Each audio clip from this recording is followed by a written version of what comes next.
And joining us here right now, what a great time to talk to him. He's ESPN Seth Wickersham. He's the author of a book you can get on Amazon right now. It is Better to Be Feared on All Things Patriots. And Seth joins us here on the Harbor One Hotline. Seth, Mutt, and Christian, how you doing, bud?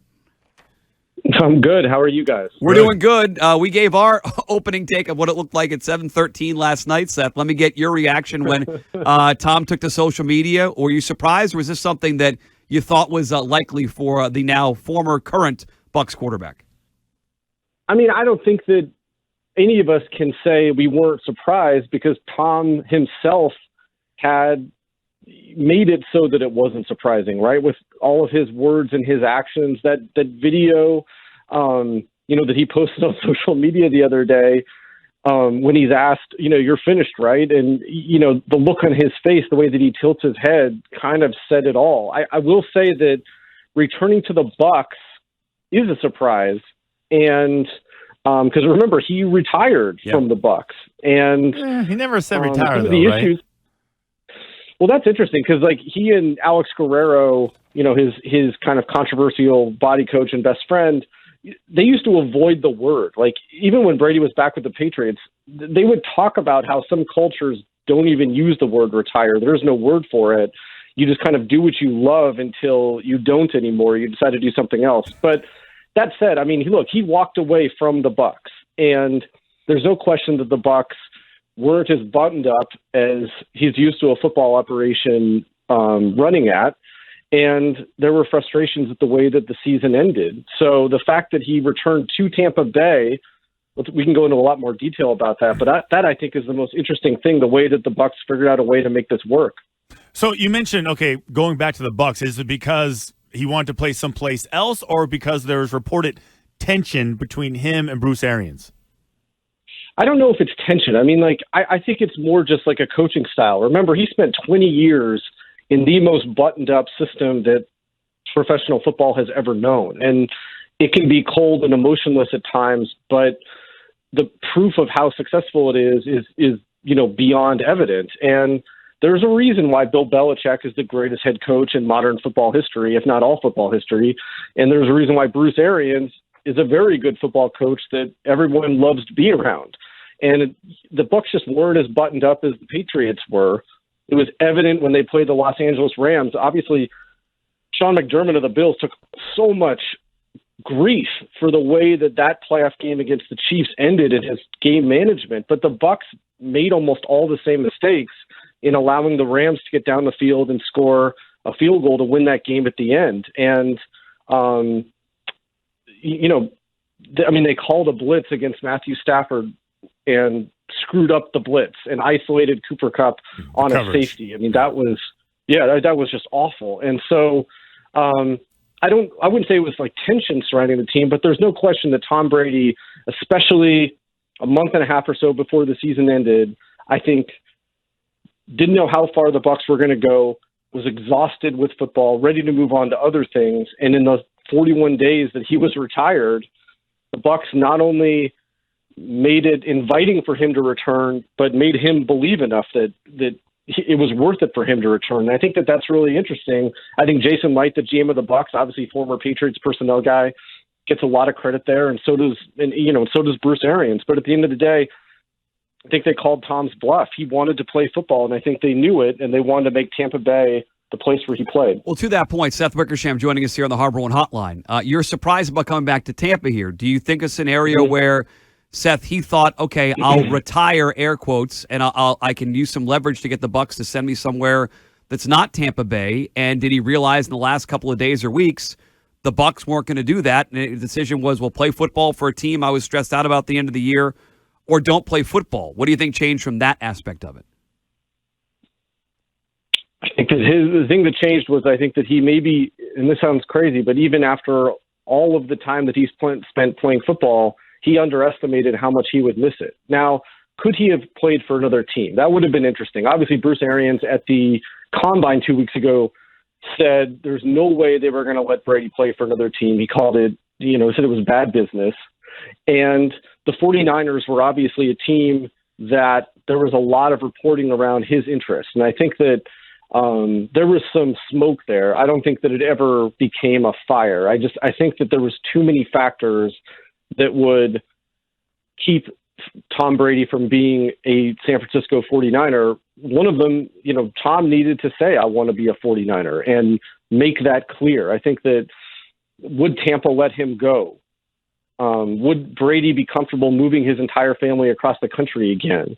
There was a lot of things that were sort of impediments to a deal being done there, but I do think that there was at least some mutual interest in just saying, like, hey, if Brady were serious about returning to play football and he really wanted to play in San Francisco, if you're the 49ers, do you pursue that? Again, though, Brady never made it exactly clear that he wanted that to be the case. It seemed like that he decided, and Jeff Darlington, my ESPN colleague who's incredibly wired into Brady's world, said it was, Bucks or bust when he decided he was going to come back. And I think that even though he's had conversations with Bucks management over the course of the last couple of weeks, it still seems like this came together really fast. I mean, at the Combine, you run into Bucks people, and obviously they publicly said we're leaving the light on for Tom Brady. Mm-hmm. I don't think they expected it to happen. I mean, they were asking around about Deshaun Watson. I mean, that's just not a move that you make if you think that Brady's coming back. So we're talking to Seth Wickersham. And Seth, the timing of this, do you think it's because of the legal tampering period? And, they think, based on the Tampa Bay Bucks needing to, figure out their roster, they would need an answer from Brady if they knew he was on the fence all along. Yeah, I absolutely. And also, everybody knows, they're all kind of caught in Tom's tractor beam now. I mean, the guy is someone that other players want to play with. And with the Bucks, with so many free agents, with the clarity that they have at the quarterback position that he's going to play for them,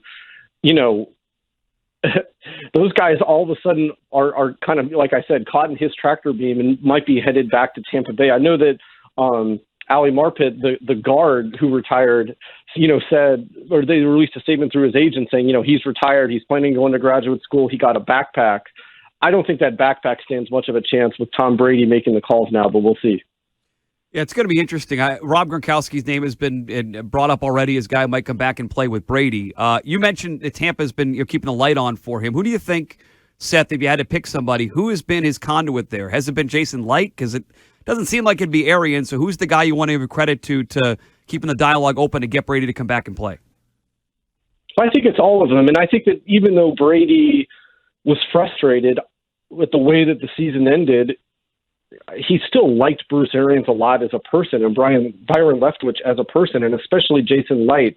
He's gone out of his way to credit him quite a few times. And so I think that, like, from a relationship standpoint, it was always strong with the people there in Tampa. Again, the question was like, did Brady want to play there? And at the end of the season, it was no. And 41 days later, it's yes.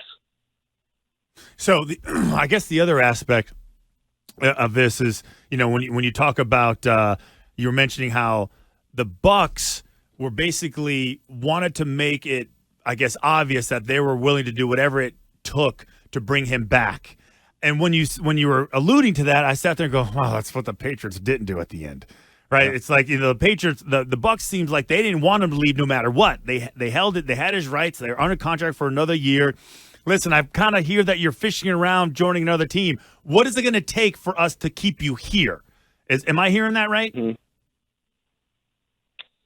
Yeah, and I would be curious, and I don't know this for a fact.